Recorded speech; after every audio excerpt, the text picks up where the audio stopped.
Jake, the videos were first released yesterday by this man named James O'Keefe. It's undercover video, and a big caveat here. O'Keefe has been widely discredited and is known for editing video to fit his narrative. But what he showed in these tapes was enough to have one man fired, another resign, and the DNC moving sharply away from the progressive lobbying group where these guys worked.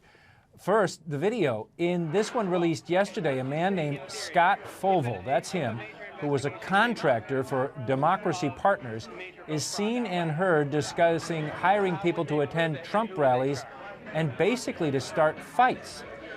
This is a quote. He says, I mean, honestly, it's hard to get some of these assholes, is what he says, to pop off. It's a matter of showing up to get in their alley in a Planned Parenthood t-shirt or Trump is a Nazi t-shirt. What he's describing, Jake, is his plan to intentionally put people into a Trump event so that a fight could start, and that fight or that violence or that reaction by Trump fans would be caught on media cameras, and that would be the narrative for that campaign.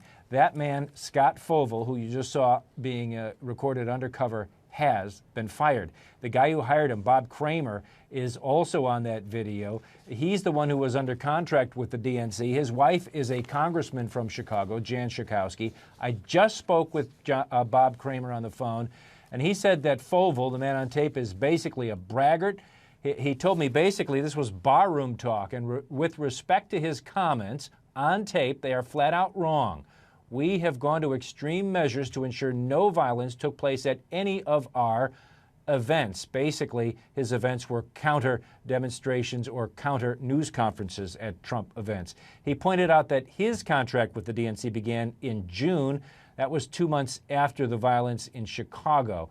For its parts, the DNC quickly distancing itself from this whole thing as well.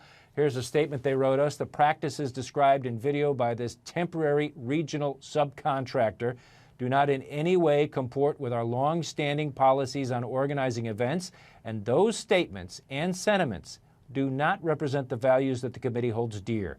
We do not believe or have any evidence to suggest that the activities articulated in the video actually occurred. James O'Keefe, they point out, is a convicted criminal with a history of doctoring video to advance his ideological agenda.